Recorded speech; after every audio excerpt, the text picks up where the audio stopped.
Só Deus te basta. Repita isso comigo, só Deus me basta. Amém.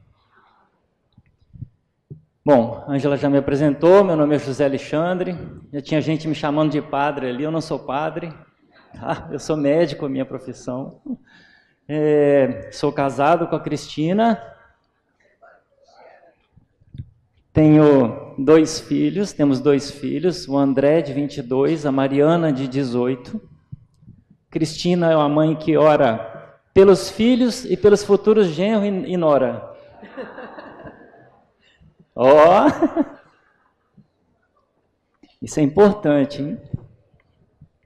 O que aconteceu foi que, assim, vou contar para vocês brevemente uma história, porque quando a gente começou a falar, né, da questão de Santa Teresa d'Ávila para esse ano que nós vamos iniciar agora, que a Ângela acabou de inaugurar, já teve gente, né, que veio falar assim, então agora a padroeira do movimento é Santa Teresa? Eu falei, não, calma gente, não vamos fazer confusão, não, calma.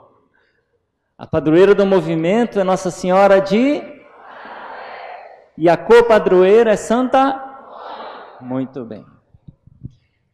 Nós vamos meditar sobre a oração e vamos aprofundar mais o tema da oração no ano de 2020. E foi escolhido, entre tantos mestres de oração que existem, foi escolhido Santa Teresa d'Ávila, que é doutora da igreja. Veja, algumas pessoas não sabem, né? Mas assim, existem muitos santos, a igreja tem muitos santos, mas nem todos são doutores. Alguns são doutores, porque ensinaram algo sobre a revelação, ensinaram algo para a doutrina, contribuíram para a doutrina da igreja. Mas por que surgiu Santa Teresa? Aconteceu que eu estava discutindo final do ano passado, com a Ângela, sobre a questão da espiritualidade no movimento, uma coisa ainda se definindo, né?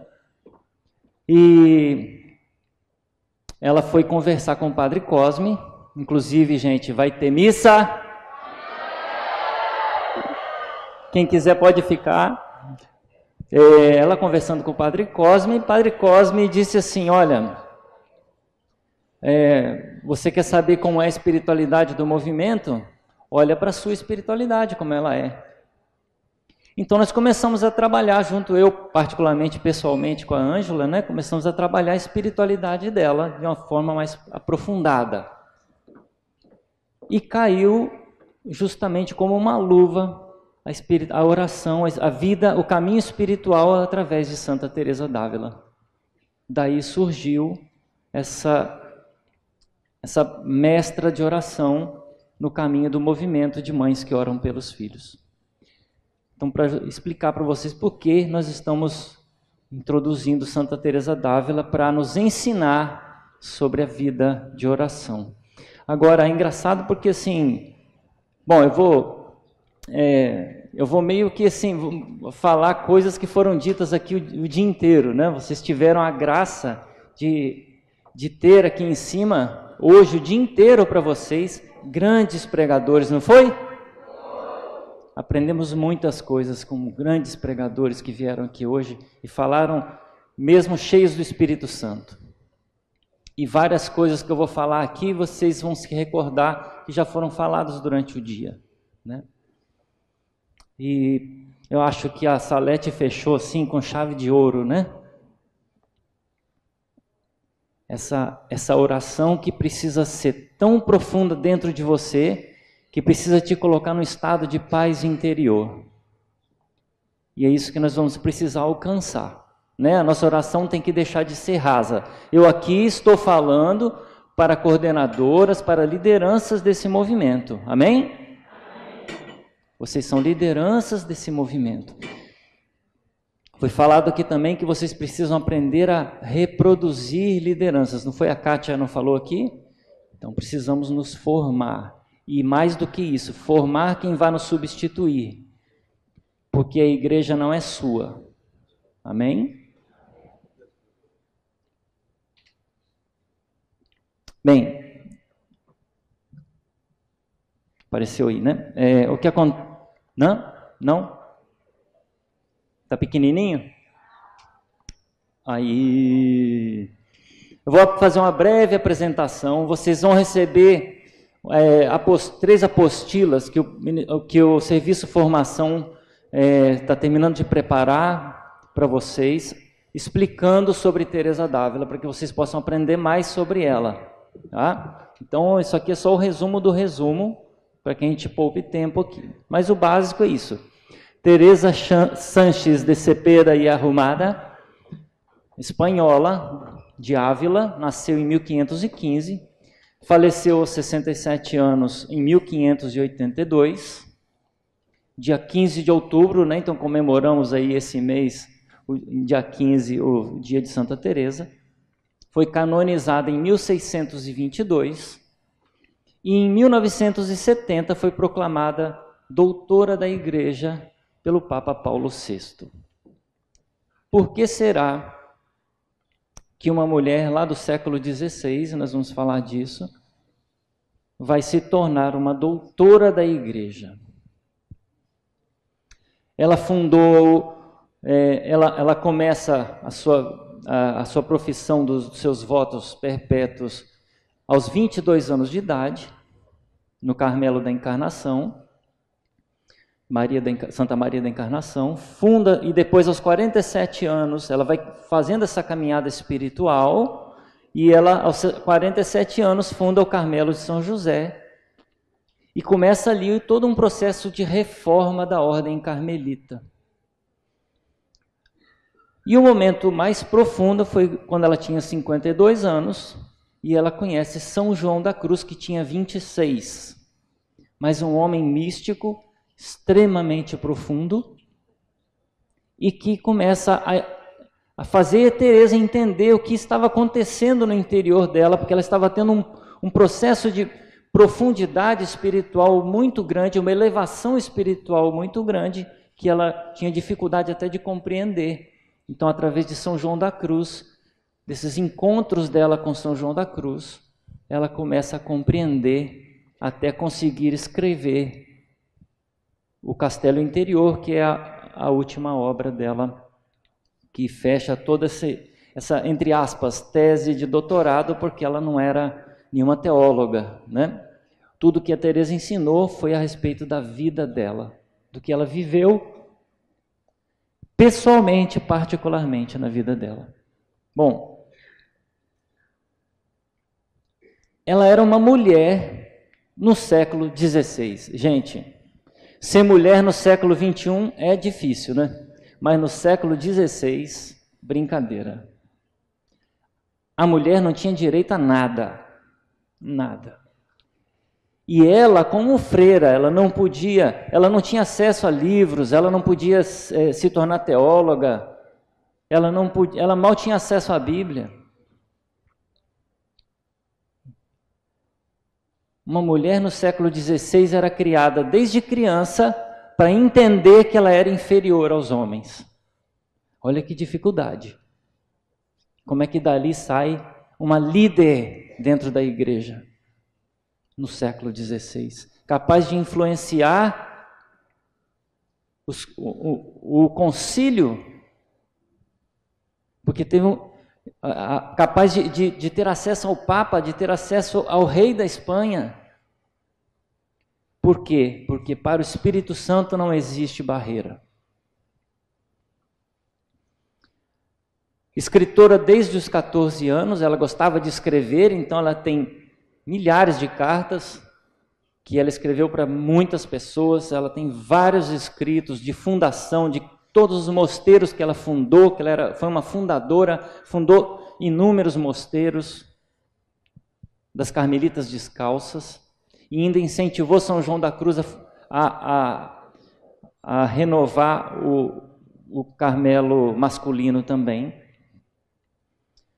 Mestra, principalmente mestra de oração, nós vamos falar disso, e uma mulher mística. O que é uma mulher mística? Mulher que tem dons místicos, dons sobrenaturais, dados a ela pelo Espírito Santo. Uma mulher de personalidade forte, empenhada na transformação da realidade da igreja naquele tempo e do mundo em que ela vivia. Ela era preocupada em todas as questões, inclusive políticas. Por quê? Porque Deus pode penetrar todas as áreas da vida humana. No tempo dela, então, tinha Lutero começando, tinha o protestantismo crescendo, tinha a reforma protestante e também a reforma católica, que aconteceu no Concílio de Trento, onde ela teve importante influência. Dentre tantos escritos, nós temos acesso principalmente a esses três, e nós vamos falar assim resumidamente desses três, que são os três livros que, se você quiser ler sobre Santa Teresa d'Ávila, você deve ler esses três livros, tá? Não, vou avisando logo de cara, hein? Não é uma leitura fácil. Ela escrevia igual fala, igual, e provavelmente, assim, no meu entendimento, ela falava igual a Ângela, assim, entendeu? Igual a metralhadora, entendeu? Então, imagina ela escrevendo e falando, né? Então era uma coisa meio, ela ia num assunto, voltava no outro. A gente que é homem, que pensa por caixinhas, né, como vocês já aprenderam, a Santa Teresa faz isso no livro, né? Ela está num assunto, ela volta no outro, ela volta lá atrás. Então eu vou explicar para vocês, assim, basicamente, que o livro da vida, ela vai fazer um autorretrato, vai contar a história dela, como é que ela se converteu, como é que foi a transformação, o processo da caminhada espiritual dela, os mais de 30 anos que ela ficou patinando sem descobrir a vida espiritual. No caminho de perfeição, ela é pedagógica, ela vai ensinar sobre a oração. O que aconteceu? Vou contar essa história, olha só. Teresa d'Ávila já era uma priora lá do mosteiro, e as freiras falaram assim: irmã Teresa, Madre Teresa, por favor, ensina a gente como é que é a oração, como é que a senhora faz a sua oração, ensina para nós a orar, né? Como os discípulos fizeram com Jesus, não foi? E aí Teresa d'Ávila fala assim: sim, eu vou ensinar, mas antes de ensinar sobre oração, vocês têm que aprender umas coisinhas. E essas coisinhas estão em caminho de perfeição. E depois vem Castelo Interior, onde ela vai ensinar a doutrina mesmo da vida espiritual, como é o caminho espiritual. E que é o livro que todo mundo fala assim: Teresa d'Ávila, vou ler Castelo Interior, porque é um negócio interessante, aquele castelo com aquelas moradas, com aqueles aposentos. Aí todo mundo se encanta e quer ler Castelo Interior. Vai lendo, quando chega na terceira, quarta morada, desiste do livro, fecha, deixa ele pegando poeira. Não é? É o que acontece, quando a Moninha estava falando, que ela já leu umas, não sei quantas vezes aqui o negócio. A Ângela fez a mesma coisa, todo mundo. Vai para Castelo Interior todo empolgado e chega lá e não entende nada do que está acontecendo. Por quê? Se você quer ler uma obra só de Teresa d'Ávila, porque você acha que 3 é muito, leia Caminho de Perfeição, porque é ali que nós, pobrezinhos, precisamos aprender a base, o começo do começo, para você ter uma caminhada espiritual. Foi o que Teresa d'Ávila fez com as freiras. Olha, vocês querem ter vida de oração, vocês querem chegar lá na 7ª morada já, né? Calma, tem que aprender umas coisinhas antes. Vamos ver. Não foi. Bom, nesse livro aí, o Livro da Vida, ela fala muitas coisas, eu não posso colocar tudo aqui, né? Daria uma pregação por livro, mas eu vou destacar isso aqui porque vocês vão receber esse material também, falando das 4 águas de Santa Teresa. Ela faz uma comparação assim: imagina que a sua alma é um jardim, e tem um jardineiro que vai cuidar do seu jardim, cultivar as florzinhas, as plantinhas, né? As arvorezinhas. E você precisa de quê para as plantas crescerem? Água. Precisa de água.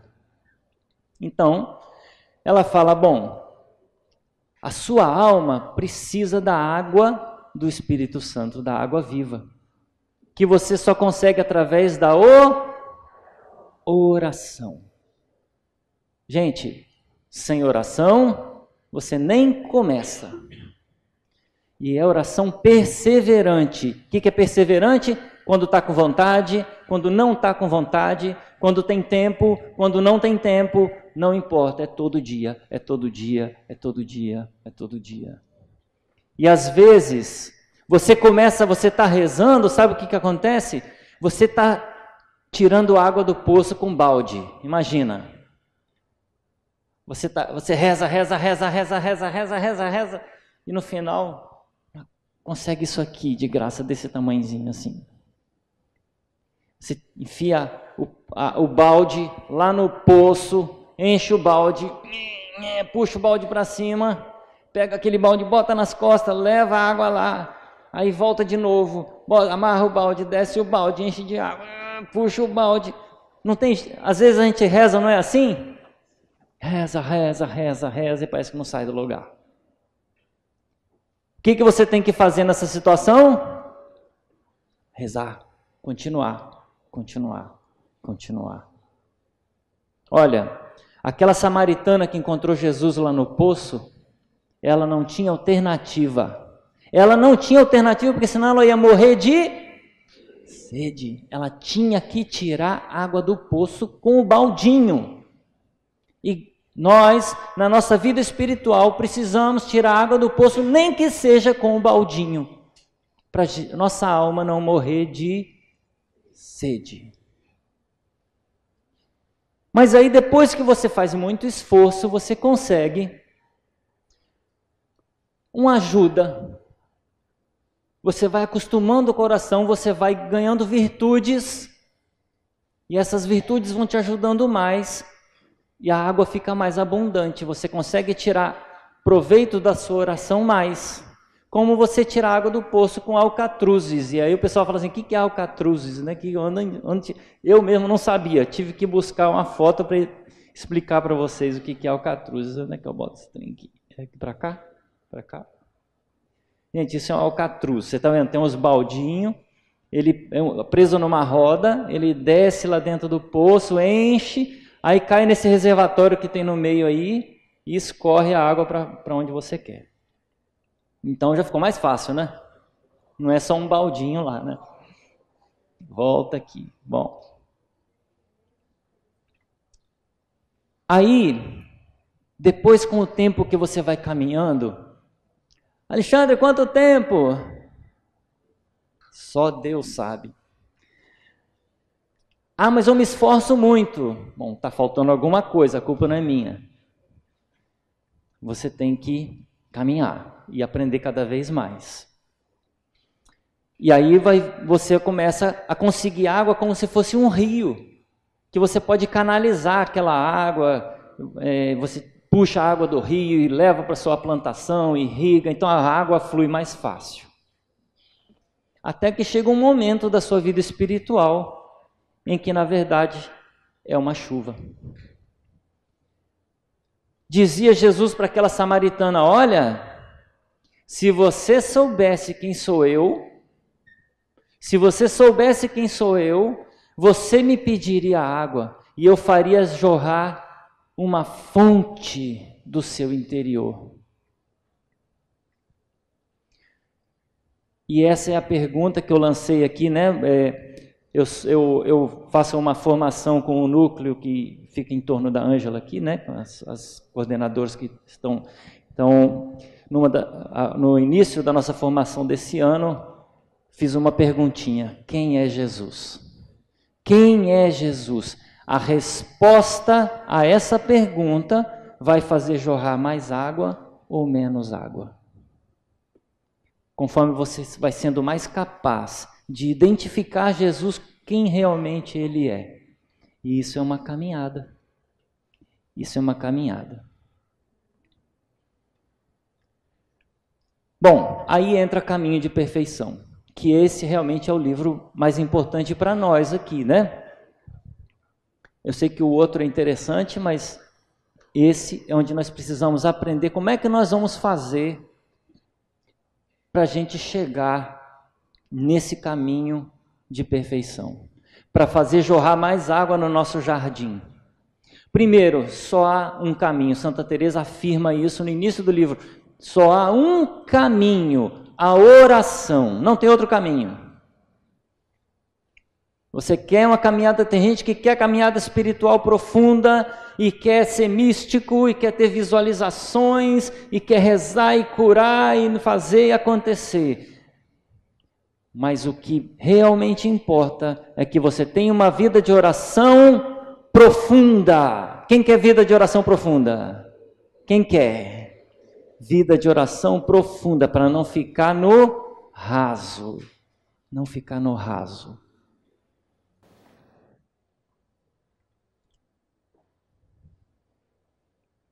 Alô, câmbio. Lá, beleza. Eu já estou quebrando seu galho, que eu não estou segurando o microfone assim. Primeiro é perseverar. Santa Teresa diz que comodismo e oração são incompatíveis. Então você tem que perseverar. Como eu disse aqui, está difícil, está fácil, tenho vontade, não tenho vontade, estou animado, estou desanimado. Tomei um vinho ontem, estou de ressaca hoje. Não importa. Persevere na oração todos os dias, como aquela samaritana que precisava tirar água todos os dias, para que Jesus vá ao seu encontro e transforme aquele poçozinho numa fonte.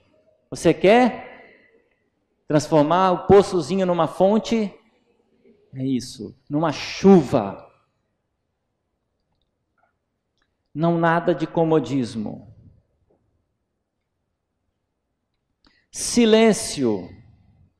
Silêncio é autoconhecimento. Mas, gente, como é difícil o tal do silêncio, né? Agora, então, que está todo mundo com a bunda quadrada aí de tanto ficar sentado aqui o dia inteiro. Está todo mundo cansado. Silêncio. O silêncio te leva a um autoconhecimento. Mas eu não estou falando só de silêncio de boquinha, não. Silêncio de língua, não. Eu estou falando de silêncio interior.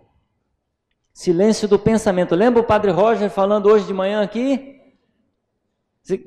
A gente fica pensando em 1000 coisas ao mesmo tempo. Nós estamos vivendo um tempo de ansiedade na sociedade. No mundo, não é só aqui. No mundo, é tempo de ansiedade. Por quê? A nossa cabeça tem que pensar 1000 coisas ao mesmo tempo. Inclusive, olha que importante que eu vou falar aqui. Inclusive, na nossa vida na igreja. Sua vida de religiosa. Que fala, pensa, tem 1000 ideias, faz, mas é uma religião que acontece daqui para fora e não daqui para dentro. O que Santa Teresa vai nos ensinar é que o castelo ele é interior, ele não está fora. Por quê? Porque Jesus ensinou o quê? O que há de bom ou de ruim no ser humano é o que sai de dentro do coração. Porque onde está o teu tesouro, está o teu coração. Então ela vai nos ensinar que a alma deve se recolher a sós, na solidão. Então, essa coisa de, não, eu estou dirigindo, estou rezando, eu estou cozinhando, estou rezando, eu estou na academia, eu estou rezando. Não é isso? Isso é fuga da solidão. Jesus, quando foi batizado, ele foi levado para onde?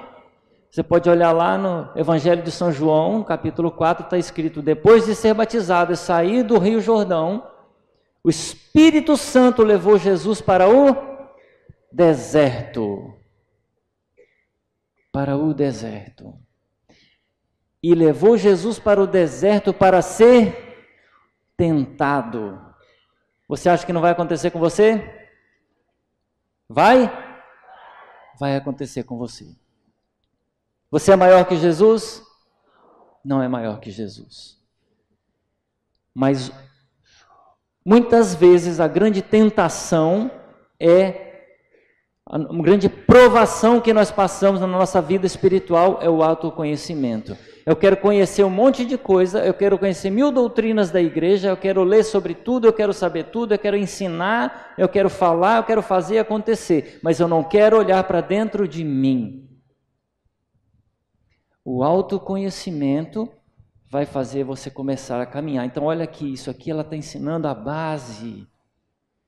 Você que é muito barulhento no interior, que pensa demais muitas coisas, vá aprendendo o exercício do silêncio. O exercício do silêncio. Ele é importante. Às vezes você recebe uma crítica ou está numa discussão, ou uma pessoa faz uma coisa para te contrariar e não gosta de você. Você tenta responder na mesma hora. O que é que nós temos que aprender? O calar. O calar, muitas vezes, nos ensina. Amém?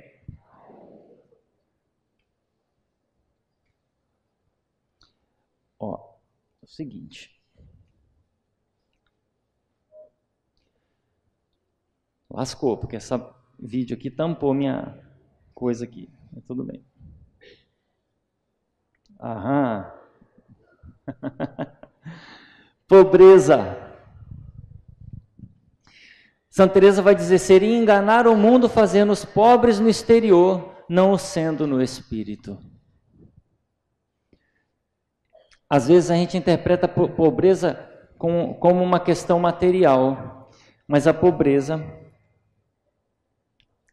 Vamos falar, hoje foi falado aqui também sobre pobreza, mas vamos falar assim... quem é coordenadora de grupo de oração aqui? De grupo de mães aqui? São bastante gente. Coordenador de grupo, né? Então, no seu grupo você enfrenta desafios?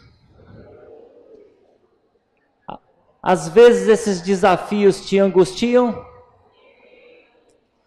Não só coordenadores de grupos, aqui tem coordenadores de serviços também, não tem? Tem desafios? Te angustia às vezes? Tem divisão? Tem fofoca? Mas Ângela, pensei que era só aqui. Eu pensei que era só aqui em Vitória, gente. No seu grupo, tem divisão, tem partido e te angustia? Te angustia? Sabe por que te angustia? É engraçado, eu falava isso para elas, né? A gente vai tentar ensinar silêncio para a mulher, é um negócio desafiador, né? Mas, gente, olha só, sabe por que te angustia? Porque vocês são ricas demais, mas isso não é bom. Sabe por quê?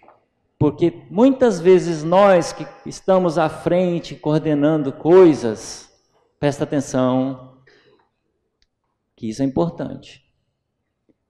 Muitas vezes nós estamos coordenando coisas e pessoas e serviços dentro da igreja, lidando com aquilo como se aquilo fosse nosso. E se aquilo é seu, você é rica. Mas aquilo não é seu. E se você lidar com esse serviço como ele realmente é, de Deus e não seu, você vai parar de se apegar, você vai aprender a confiar, porque quem vai resolver os problemas não é você.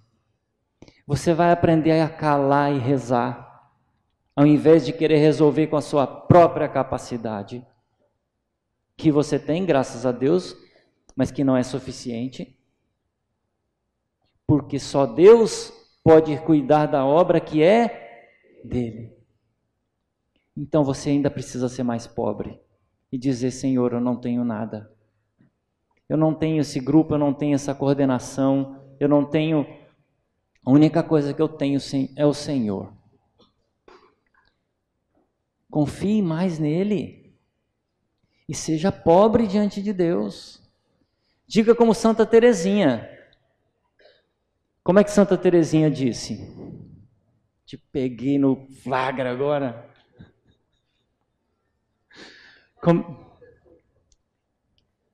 Como é que Santa Teresinha disse? O que agrada a Deus em minha pequena alma é que eu ame minha pequenez, a minha pobreza. Você ama ser pobre? Ah, não, olha, vamos falar a verdade, hein? Porque quando a gente passar o próximo slide aqui, vocês vão ver que falta muito para ser pobre. Porque é uma pobreza de alma, a pobreza de vontade, pobreza de não ter nada, de depender totalmente de Deus. Sabe por quê? O que é a misericórdia de Deus? Sabe o que é a misericórdia de Deus? Deus só pode ter misericórdia de quem é menor do que Ele. Se você é igual a Ele, você não precisa da misericórdia dEle. Então, quando você coordenar, se lembre: Senhor, eu sou coordenadora, mas eu sou pobre. Eu não tenho nada. Vamos cantar isso aqui? Fica de pé que vocês estão agitadas. Fique de pé um pouquinho. Canta com Santa Teresinha do Menino Jesus. O que agrada a Deus, Minha pequena alma, em minha pequena alma,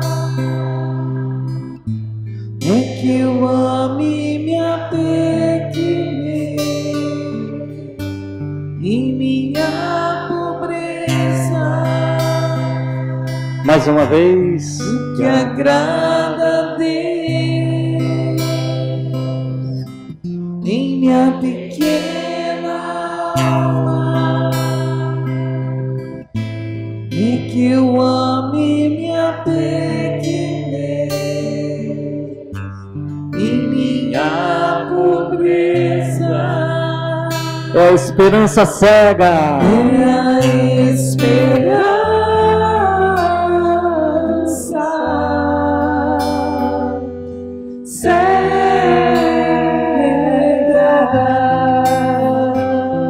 que tenho em sua misericórdia. A esperança cega. É a esperança.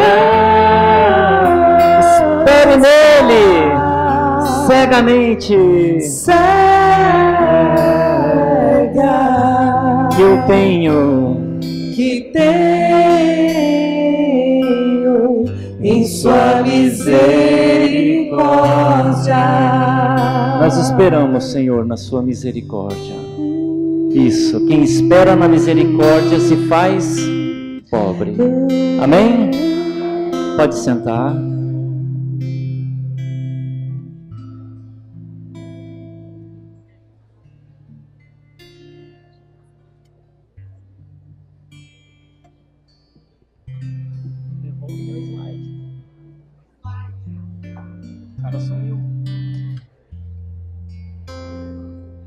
Gente, é importante ser pobre?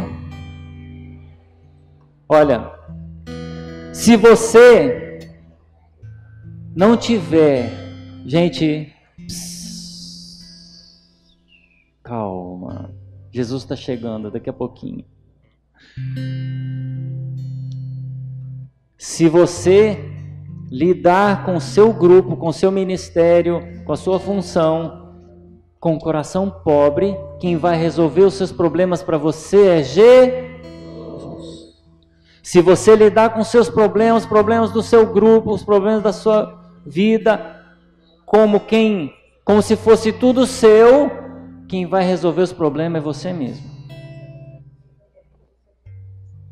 Entenderam? Estamos começando a entender o caminho espiritual por onde começa. Quanto mais eu acho que eu tenho, na verdade, menos eu tenho. Se vocês não gravarem nada do que eu falei aqui, distraíram, conversaram, mexeram no Zap Zap, não importa. Pelo menos grava essas 3 coisas aqui. Essa é a base do ensinamento de Santa Teresa d'Ávila. Ok?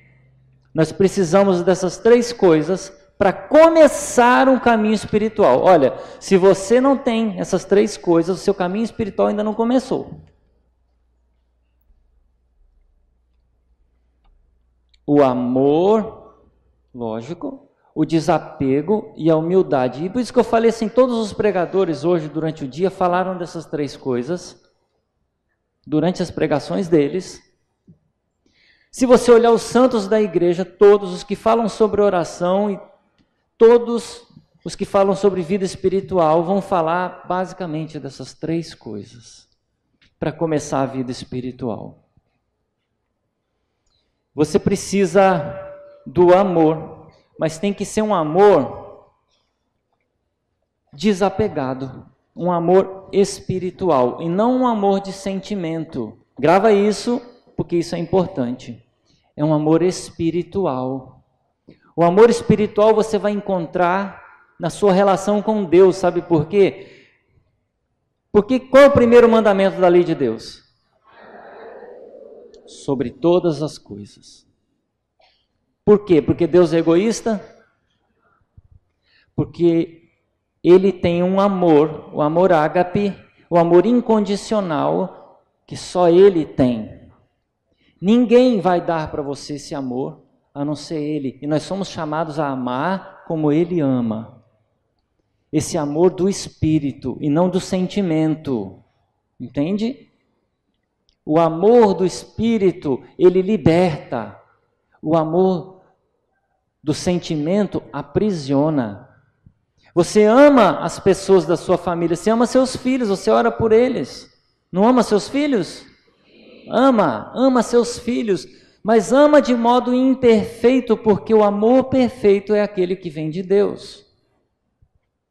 Você ama, mas ainda sufoca. Você ama, mas ainda apega. Você ama, mas ainda fere. Estou mentindo? Você ama porque o amor perfeito é o amor. Quanto mais você bebe do amor de Deus, mais Ele te dá. Quanto mais Ele te dá, mais você ama perfeitamente. Então nós precisamos aprender o amor. Então, o amor espiritual, ele vai ver o sofrimento como uma oportunidade, porque sofre por amor. Mesmo quando você vai corrigir uma pessoa, tem um padre, né, que fala que, ele é reitor de seminário, ele fala, padre, como é que o senhor faz para corrigir um seminarista quando ele precisa de correção? O senhor que é reitor de seminário, né? Então esse padre fala assim, olha, quando eu vou corrigir um seminarista, olha, você que é coordenadora, que tem que corrigir as pessoas às vezes. Primeiro eu me certifico, com toda certeza, de que aquela pessoa sabe que eu a amo. Porque enquanto ela não souber que eu a amo, quando eu falar, ela vai botar uma barreira, um muro na minha frente e eu não vou conseguir. Então o amor espiritual penetra o coração e se deixa transparecer. Nós temos que demonstrar esse amor. As pessoas precisam primeiro saber, não que nós somos coordenador, chefe disso, líder daquilo, não. Primeiro a pessoa precisa saber que nós a amamos. E às vezes para nós é difícil amar o difícil. E é fácil amar o fácil. Mas você que é coordenadora, você é coordenadora do difícil e do fácil. E você tem que amar os... Quem é que vai te dar essa capacidade? Porque o amor é uma virtude teologal. É só Deus quem pode dar. O segundo é o desapego. E aí, eu falo isso às vezes com as pessoas falam assim, eu sou desapegado. Ih, pode levar tudo que é meu, que não tem problema. Ih, que é minha camisa, toma. Né? Eu sou desapegado, mas você continua olhando com os olhos da matéria. Gente, presta atenção, toda a pregação de Jesus, toda a doutrina da igreja, toda a vida dos santos ensinaram que nós devemos viver nesse mundo com os olhos no céu. Como dizia Santo Agostinho, na Jerusalém Celeste, na cidade de Deus. Na Jerusalém Celeste. Nós vivemos esse mundo, mas com os olhos na eternidade. Então os nossos valores não são daqui, os nossos valores são de lá. Mas quando eu falo de desapego, eu não estou falando só de dinheiro, de carro, de casa na praia, casa na montanha. Eu estou falando de Santa Teresa, não sou eu não, hein? Eu estou falando eu aqui, mas tudo eu aprendi com ela, né? Santa Teresa, ela vai falar do desapego muito mais profundo. Por exemplo, desapego da família. Já pensou se desapegar dos seus filhos? Desapegar do marido?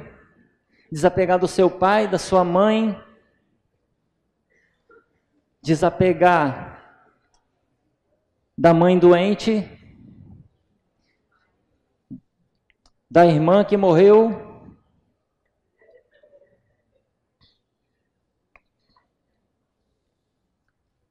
Eu não estou falando de deixar de amar, eu estou falando de desapegar.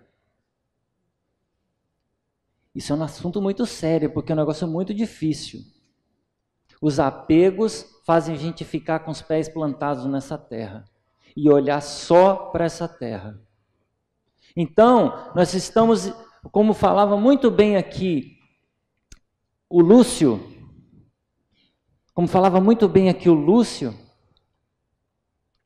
nós estamos aqui rezando para o meu filho ser um grande doutor, ser um homem bem-sucedido, ser um grande empresário. Se ele fala que quer ser padre, que ele seja um bispo, né? A gente quer para o nosso filho que ele faça sucesso, que ele tenha muita felicidade, como médico, engenheiro, doutor, advogado. Mas a mãe desapegada, ela quer entregar o filho para Deus, para que faça a vontade dele, independente do que ele vai construir de material nesse mundo, que ele vai ter uma família santa, te dar netos santos, santificar a família dele. Quantos de vocês já têm filhos casados e tem que ficar rezando pelo casamento dos seus filhos? Quando já podia estar rezando há muito tempo, mas você estava rezando para ele ter outras coisas, e esqueceu de pedir o principal. Entende o que é preciso passar? Nós precisamos desapegar de querer as coisas desse mundo. Essas coisas têm que vir, como disse Jesus em São Mateus, capítulo 6, têm que vir por acréscimo. Por acréscimo a uma busca do reino de Deus. A nossa felicidade, o nosso sucesso, a felicidade dos nossos filhos depende apenas deles buscarem algo maior do que eles mesmos. O outro caminho é a humildade. E para explicar sobre humildade, eu vou ter que dar uma corrida aqui, vou ter que ser rápido. O humilde é aquele que entra dentro de si e vê Deus o amando. E isso basta. Porque às vezes nós entramos dentro de nós, vemos Deus nos amando, mas isso não basta. Para o humilde, ser amado por Deus basta. Por isso que Santa Teresinha é uma doutora, porque ela entendeu isso. Basta, só Deus basta. E aí, eu gosto de falar do oposto da humildade, porque quando eu falo assim, precisa ter humildade, aparece também um monte de gente falando, eu sou humilde, e eu sou muito humilde, e humildade Então eu vou mostrar para vocês o que é vaidade segundo Santo Tomás de Aquino. A vaidade tem 7 filhinhas, que graças a Deus são muito piores do que as nossas. Os nossos filhos.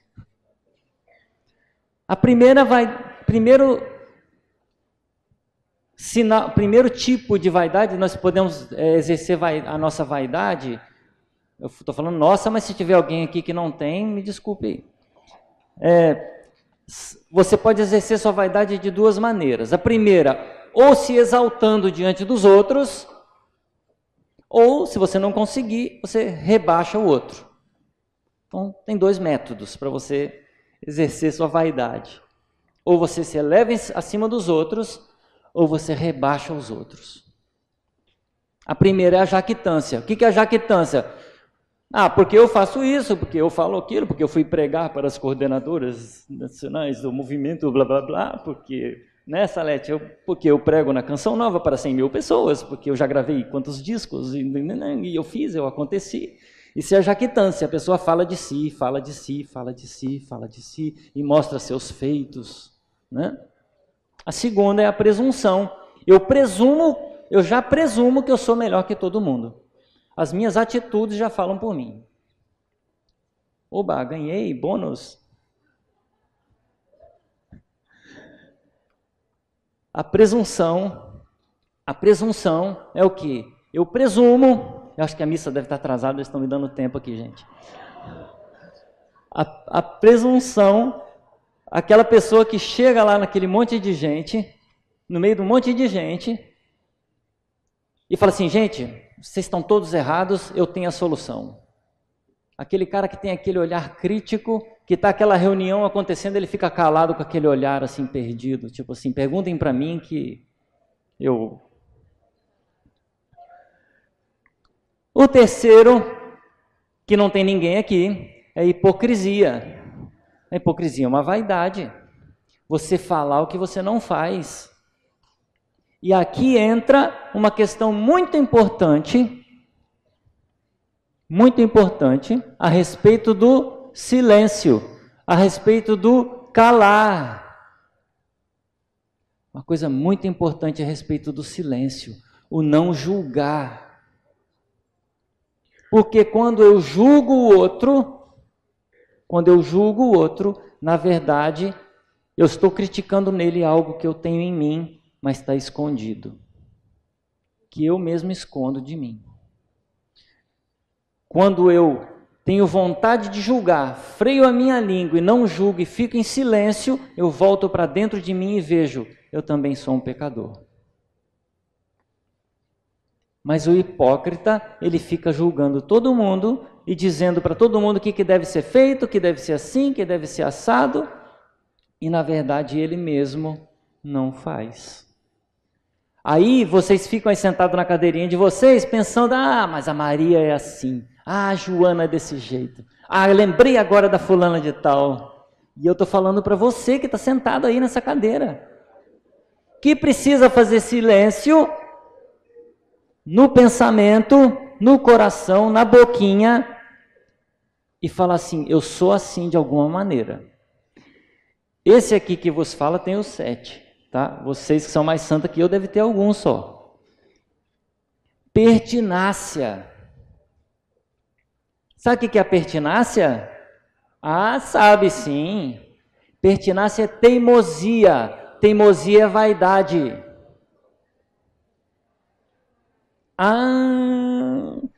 Engraçado que sempre a culpa é do outro. Quando eu falei o negócio do marido aqui, já pularam ali do lado. Ali. O marido é que é o teimoso. A teimosia. O que é a teimosia? Eu já fui convencido que eu estou errado, mas eu vou persistir na minha opinião. A discórdia. A discórdia é colocar o coração em lugar diferente. A concórdia é colocar o coração no mesmo lugar. Nós temos opiniões diferentes, mas para fazermos uma determinada coisa, nós vamos colocar o coração no mesmo lugar. E a discórdia fica você com a sua opinião e eu com a minha, não mudo de jeito nenhum, bato o pé e quem está certo sou eu. Vaidade, porque eu não posso perder. Eu não posso perder a discussão, eu não posso perder a briga, não posso perder, a minha opinião não pode ser rejeitada. Vaidade. É o demônio plantando a sementinha do orgulho. Contenda. O que é contenda? É uma maneira de rebaixar o outro. Como é que é? Estou discutindo aqui. Vi que eu não vou ter capacidade para convencer, eu faço um barraco. Então a contenda é o barraco. São Tomás diz que é discutir entre gestos e clamores. Imagina. Contenda. Você querer ganhar no grito, levantar a voz, se impor fisicamente. Isso é vaidade, não é humildade. O humilde não faz isso. Como disse lá em Jeremias, não quebra o caniço rachado, não apaga a mecha que ainda fumega. Lembram disso? A desobediência. Nós não falamos aqui, não é um dos pilares do movimento? A desobediência é vaidade. Ah, mas a Ângela está errada nesse negócio aí. Eu não concordo com ela, não. Não, aqui no meu estado vai ser diferente, porque a Ângela está fazendo tudo errado. A desobediência é uma vaidade. O meu pároco, eu não concordo com ele, está errado. Nossa, aquele pároco, a desobediência é uma vaidade. Por quê? Porque eu tenho que desautorizar o outro. Porque se eu não posso admitir uma autoridade acima de mim. Porque eu sou tão importante, como é que vai ter alguém acima de mim? A desobediência. E talvez a filha é a filha que a gente mais gosta de criar, né? Como a gente é desobediente. Bom, eu falei, né? Isso... ela vai ensinar a questão dos tipos de oração, vão ser passados para vocês na apostila, vocês vão poder estudar e aprender melhor, né? Os tipos de oração, como é que a gente vai evoluindo e que a gente aprenda direito, mas começa pela oração vocal e vai evoluindo por orações cada vez mais profundas, mas só para dizer que nesse livro ela está explicando os tipos de oração. E também ela faz toda uma explicação a respeito da oração do Pai Nosso. Deixa eu correr que o tempo está apertado. Bom, aí entra o castelo interior, eu vou só passar porque isso aqui é uma coisa mais complexa e dá muita vontade, curiosidade, né? Mas o outro é mais importante. A gente tem que começar da base. Então ali ela vai dar um testemunho da experiência mística dela, a progressão do caminho espiritual e vai explicar a dinâmica da vida espiritual. É uma dinâmica porque assim, imagina que ela fala para a gente imaginar a nossa alma como um castelo. E nesse castelo tem vários aposentos, né? Ela fala moradas, mas para a gente entender melhor, vários quartos, né? Vários aposentos dentro desse castelo. E aí você vai entrando dentro do castelo à medida que você vai se aprofundando espiritualmente. Ok? Então você passa primeiro por um período ascético. Nesse período ascético, o primeiro aposento é o da conversão. Onde você vai deixar os pecados mortais. Primeiro aposento, primeira morada, é basicamente aquela pessoa que chega na janelinha do castelo e fica olhando lá para fora. Ah, eu fazia aquilo, não faço mais. Ah, não, agora eu estou na igreja, não faço mais aquilo lá, mas eu cheio de vontade de voltar lá para trás. E olha que de vez em quando volta. O segundo aposento, a pessoa decidiu realmente, e aí exige a perseverança. E aí ela começa a perseverar nas práticas espirituais, principalmente da oração, e abandonar os pecados veniais. E depois, na terceira morada, onde ela vai passar por provações e onde existe o perigo de estagnar. A pessoa começa a achar, bom, eu já não tenho mais pecados mortais, lido bem com os pecados veniais, e eu sou a coordenadora fulana de tal, que faço isso e faço aquilo, eu rezo 1000 rosários por semana, eu vou na missa todo dia, eu faço adoração ao Santíssimo. Lembra que eu falei no começo, a sua espiritualidade não pode começar daqui para fora, ela tem que ser daqui para dentro. Não adianta 1001 devoções se o seu coração não se converte para a pobreza. Quanto mais você cresce na caminhada espiritual, mais você tem que diminuir. Entendido isso? Então fala assim, só para eu ver que vocês estão acordados. Quanto mais eu caminho, menor eu fico. Ótimo, vocês entenderam. Que bom. A partir daqui, eu já não vou comentar mais, isso aqui não depende de nós. O que depende de nós é isso daqui. Deixar a conversão, deixar os pecados, perseverar, lutar contra as provações. Por isso que as pessoas pegam o castelo interior para ler, chega aqui e para de ler. Quando chega aí já não entende mais nada, porque isso aqui já não depende mais de você. O dia que Deus decidir, Ele vai puxar você para uma caminhada espiritual mais profunda, até quando Ele quiser. Por isso, alguns santos chegaram à sétima morada, outros santos não, mas foram santos. Bom, está explicado, está apresentado Teresa d'Ávila para vocês. Espero que vocês consigam ir fazendo esse caminho junto com ela, junto com o movimento, e compreendam realmente assim que a vida de oração é necessária e que exige esforço no começo, mas nós vamos conseguir, não vamos?